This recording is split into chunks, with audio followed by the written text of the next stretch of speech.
নারীদের বাচ্চা না হওয়া গুরুত্বপূর্ণ দুইটা কারণ হলো, একটা বেপর্দা আর একটা ওয়াইফাই ইন্টারনেট।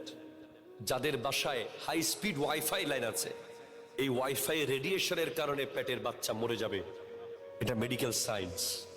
সারাদিন সারা রাত ইন্টারনেটে পড়ে থাকে, ঘন্টার পর ঘন্টা, ঘন্টার পর ঘন্টা, ফেসবুক, ব্লগিং, বিভিন্ন কিছুর মধ্যে আছে, ভিডিও কলে কথা বলছে, যা ইচ্ছা তা করছে। আপনি ওয়াইফাই দিয়েছেন, আপনি ইন্টারনেট দিয়েছেন, এই রেডিয়েশন, সাথে ঘুমাতে গেলেও ওয়াইফাই অন, এটা যে ভয়ঙ্কর রেডিয়েশন ঘরের ভিতরে ছড়াচ্ছে, এটা পেটের বাচ্চাকে 1 মাস 15 দিন থাকতেই ছোট্ট বোনটাকে মেরে ফেলে।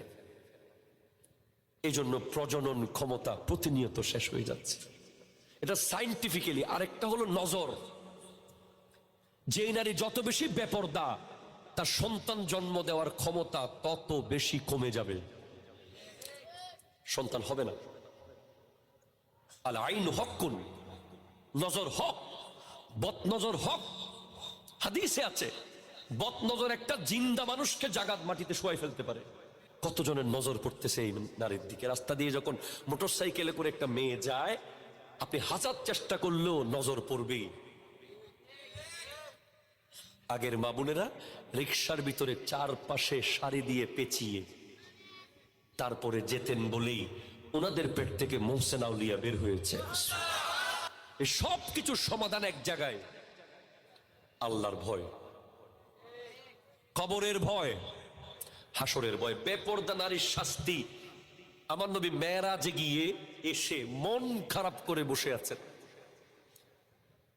হযরত মওলা আলী ফাতেমাতুজ জাহরা জিজ্ঞেস করছে, ইয়া রাসূলুল্লাহ কি হয়েছে বলেন, এত মন খারাপ কেন? বলে, আমি জাহান্নামে অনেক বেশি নারীদেরকে দেখেছি। একদল নারীকে দেখা গেছে জাহান্নামে, যাদের সিনার মধ্যে স্তনে লোহার আংটা ঢুকিয়ে লটকিয়ে রাখা হয়েছে, যারা পরকীয়ায় লিপ্ত, যারা অন্য পুরুষের সাথে সম্পর্ক রাখে স্বামীকে বাদ দিয়ে, যারা বিবাহ বহির্ভূত সম্পর্কে লিপ্ত, তাদেরকে সিনার মধ্যে আংটা লাগিয়ে লটকিয়ে রাখা হবে। আরেক দল নারী আছে যাদের জিহ্বার মধ্যে লটকিয়ে রাখা হবে, যারা স্বামীর সাথে মুখে মুখে কথা বলে। আছে না নাই? স্বামীকে পড়াতে চায়, স্বামীকে শেখাতে চায়। আরেক দল নারী যাকে চুলের মধ্যে লটকিয়ে রাখা হবে। আরেক দল নারী যার মুখ দিয়ে আগুন ঢুকিয়ে দেওয়া হবে। একজন বেপরদা নারী মোট 4 জন পুরুষকে জাহান্নামে নিয়ে যাবে। 4 জন। ওই নারী যখন জাহান্নামের গেইটে যাবে, সে ফেরেশতাকে বলবে, আমাকে পরে নেন, আমার বাপকে ডাকেন। যে সমস্ত বাবারা এই কথা বলেন যে আইসকেল্লে ফুয়াসাওয়া মানেন নাই, আছে না নাই? আইসকেল্লে ফুয়াসা ইউনিভার্সিটি ফরের কলেজ যার আর হতা শুনেন না, এটা বলে যারা ছেড়ে দিয়েছেন, আপনি প্রস্তুত থাকেন জাহান্নামের গেটে যাওয়ার জন্য। আপনাকে সর্বোচ্চ কঠোরতা করতে হবে। ওই মেয়ে বলবে, আমার বাবাকে ডাকেন, আমার বাবা আমাকে কখনো মানা করে নাই। অনেক বাপ মনে করে যে তার মেয়ে যদি একটু ডিজাইন করে কাপড় পরে, সে অনেক গর্ব করে বলে, আর মাইফু অন্যানি মাইফু আছে না? ঠিক কিনা জোরে বলেন না? এটা গর্বের বিষয় নয়। গর্ব করতে পারবে আব্দুল্লাহ সোমাই, গৌসে পাকের নানা, যার মেয়ে উম্মুল খায়ের আমাতুল জব্বার ফাতেমা 12 বছর একটা ঘরের ভিতরে ছিল, এলাকার কেউ জানতো না। 12 বছর একটা ঘরে বড় হয়েছে, যে কেউ বুঝতে পারে নাই এখানে একটা মেয়ে আছে।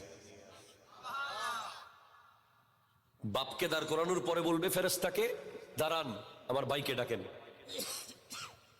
আপনার ভাই কি করলো? আমার ভাই আমাকে চাইলে নিষেধ করতে পারত, বোঝাতে পারত, আমার ভাই আমাকে নিষেধ করে নাই। অসংখ্য ভাইয়েরা আছে বোনকে সাপোর্ট করে যায় বিভিন্ন কাজে, ঠিক কিনা জোরে বলেন না?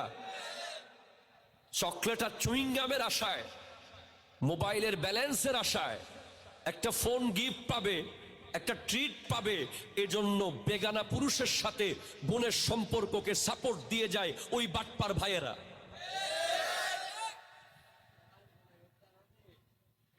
এজন্য ভাইকে অ্যারেস্ট করা হবে।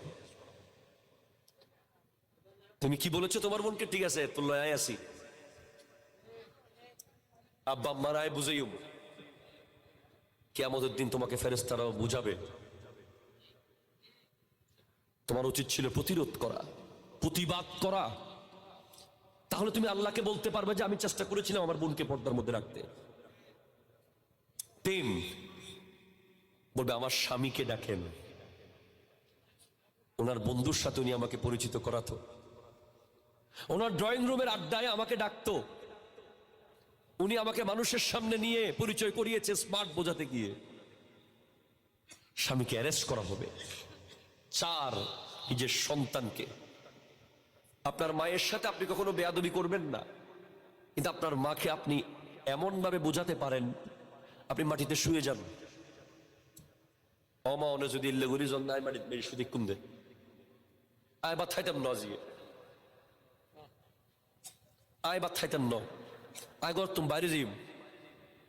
এগুলো হচ্ছে মোহাব্বতের প্রতিবাদ, ঠিক কিনা?